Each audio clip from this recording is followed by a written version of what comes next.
Vous êtes sur Média 1, merci de nous rester fidèles, soyez les bienvenus dans ce nouveau numéro de l'invité de la rédaction.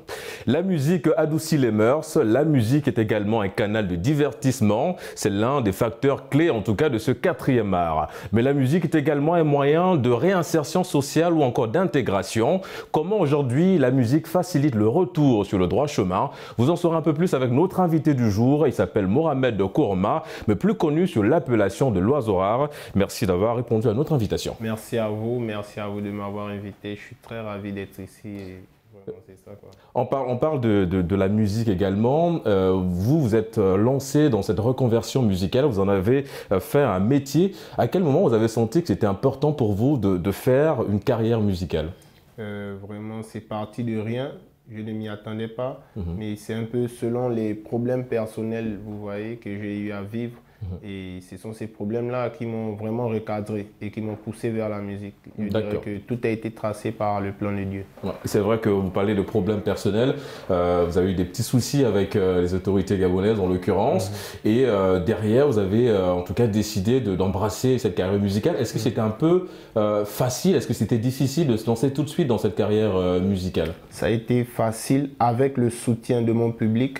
Mais après, ça a été difficile avec les réalités de la vie, vous voyez, parce que être en autoproduction et avancer, c'est vraiment pas facile en Afrique. D'accord. Ouais. Et comment les gens ont perçu ce changement de direction? Parce que les gens vous ont connu un petit peu sous un format très différent de celui que vous êtes aujourd'hui. Vous êtes un artiste mondialement connu. Vous avez fait des avant-premières, les premières parties des artistes très connus sur la scène internationale, comme Wizkid par exemple. Et comment les gens ont perçu, comment les gens ont accueilli cette reconversion de l'Oiseau Rare? Je dirais que les gens sont, pour moi, ils sont insatisfaits, vous voyez, parce qu'ils en veulent encore plus.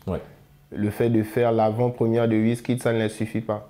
Ils veulent que je sois comme Wizkid, en fait. Exactement. Est-ce que c'est l'un de vos leitmotivs? Est-ce que c'est l'objectif aujourd'hui, conquérir l'Afrique, un petit peu à l'image de ces grands noms de la musique? Bien sûr, bien sûr. Et pas rien que conquérir l'Afrique, mais surtout relever le drapeau de mon pays, parce que j'ai vraiment envie qu'on parle du Gabon comme étant l'un des pays les plus actifs dans le domaine musical. Un peu comme la Côte d'Ivoire aujourd'hui qui devient la plaque tournante de la musique africaine. Bien sûr, sans compter qu'il y a beaucoup de talents dans mon pays et je compte vraiment faire ressortir ce talent-là. En parlant justement de talent, en parlant de reconversion, aujourd'hui vous êtes un exemple pour beaucoup de jeunes sur le continent et les jeunes en l'occurrence de votre pays, le Gabon. Est-ce que vous avez mis en place des mécanismes aussi qui permettent à ces jeunes-là d'être comme vous aujourd'hui, d'avoir une autre vie que celle un peu pas très reluisante? Je compte bien le faire. Pour l'instant, je n'ai que 2 ans de carrière et je crois qu'avec le temps, tout ça pourra se faire. Mais déjà dans ma musique, je passe le temps à conseiller, vous voyez. Ma musique conseille, ma musique essaye de recadrer les jeunes et donner espoir à ceux-là qui pensent qu'ils sont perdus en fait. Et justement, en parlant d'espoir, ce sont des thématiques aussi abordées dans l'une de vos chansons. C'est vrai que vous parlez beaucoup d'amour, mais est-ce que vous avez forcément une ligne directrice ou bien vous parlez un peu de tout, de toutes les thématiques? Je parle surtout de mon vécu, surtout de mon vécu. Et ma musique cible un public bien précis qui est la population précaire, vous voyez, de tous les pays en fait. Il faut que ceux qui pensent vraiment qu'ils ne peuvent pas réussir, il faut qu'ils voient en moi cet espoir-là, vous voyez, qu'ils voient en moi ce changement-là.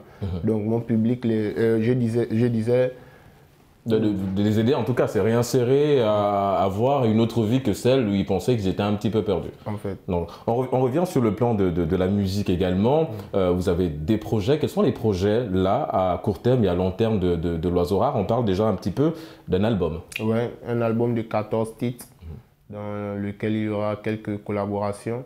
Et j'ai fait cet album vraiment pour me faire découvrir. Rien que pour ça. Et après cela, je compte bien être, pourquoi pas un Didier Awadi ou un Alpha Blondy, vous voyez. Je compte bien persévérer dans la musique et en faire quelque chose. Parce que ceux qui disent que la musique ne paye pas, c'est qu'ils ne savent pas. Exactement. On parle, vous avez cité des grands noms comme Alpha Blondy ou encore Didier Awadi. Ce sont des artistes aussi qui s'engagent un petit peu pour la cause humanitaire, qui vont dans le programme de sensibilisation. Vous l'avez dit, vous avez juste 2 ans de carrière. On a vu également des œuvres que vous faites. Parfois, vous allez au contact de votre public. C'est important pour vous d'avoir cette chaleur humaine, d'aller au contact de vos fans? C'est très important pour moi parce que je considère que tant que je ne fais pas ça, je ne suis pas l'oiseau rare. Parce que l'oiseau rare, pour mon public, l'oiseau rare n'est pas une star, mais l'oiseau rare est un de leurs frères qui se démarque des autres en fait. Vous voyez, c'est un de leurs frères qui tend vers la réussite. Donc du coup, je dois toujours être en contact avec eux pour leur prouver que je suis là parce que je ne peux pas les pousser à changer si je suis loin d'eux. Vous voyez?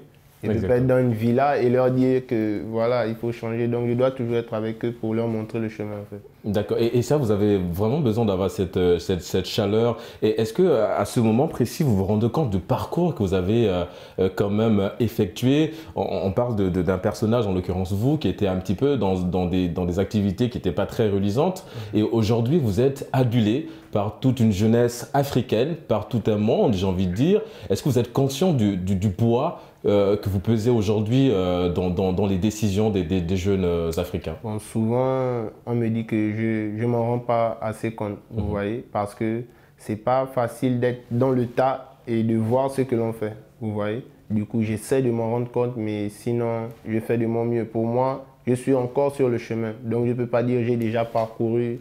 Vous voyez, parce que pour moi, j'ai encore rien parcouru. Exactement, il y a encore plein de choses à faire. On parle d'album, vous avez parlé de collaboration dans ce nouveau projet. Ça vous a pris combien de temps pour mettre en place un tel projet? Et est-ce que vous avez un petit peu ciblé d'autres artistes, que ce soit au Sénégal, en Côte d'Ivoire, un peu partout sur l'Afrique, pour apporter effectivement une touche assez personnelle, assez intéressante à ce nouveau projet? Pour l'instant, j'en ai ciblé 2 des pays, la Côte d'Ivoire et le Nigeria. D'accord. Mais je compte bien viser le Sénégal aussi, s'il prête à Dieu. Et cet album, ça m'a pris moins d'1 an. Je dirais moins d'1 an, je dirais 8 à 9 mois. Ouais. Est-ce qu'aujourd'hui, si vous êtes dans une optique d'aller au contact, par exemple, des autorités pour échanger avec des incarcérés, parce que vous l'avez été aussi, mais heureusement, vous êtes remis sur le droit chemin. Est-ce que vous avez une politique, peut-être avec votre groupe, qui consiste à aller échanger avec ces incarcérés-là pour essayer d'apporter la bonne parole, on a envie de dire? C'est vrai que vous le faites déjà à travers la musique qui est très écoutée en Afrique, mais est-ce que l'aspect physique que vous avez souligné, le fait d'être en contact avec eux, est-ce que c'est une démarche que vous avez mis en place? Elle est déjà en place, vous voyez, mais vu la situation politique de mon pays, pour l'instant, ce ne sera pas possible.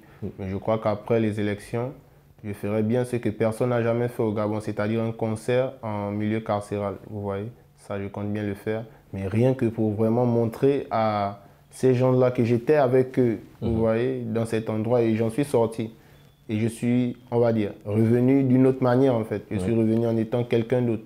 Et je compte bien mettre cette population-là dans ce plaisir-là, en fait, vous voyez, dans ce monde-là, dans ce mood-là. C'est vraiment ce que je compte faire, mais c'est pas facile, mais je crois que ça va aller. Ouais, en tout cas, l'initiative, elle est louable, hein, de dire à ces personnes que c'est vrai, vous êtes dans un endroit très fermé, en l'occurrence une prison, mais c'est possible de sortir de là et d'avoir une nouvelle direction, une nouvelle vie. Vous allez être en tout cas un exemple. Parlons de la musique africaine, si vous voulez bien, mon cher L'Oiseau Rare, de cette musique africaine. Quelle perception avez-vous de la musique africaine de façon générale aujourd'hui? Vous voyez, de nos jours, l'Afrique... je ne dirais pas que l'Afrique est, mais l'Afrique essaie de devenir incontournable, vous voyez, dans le domaine musical.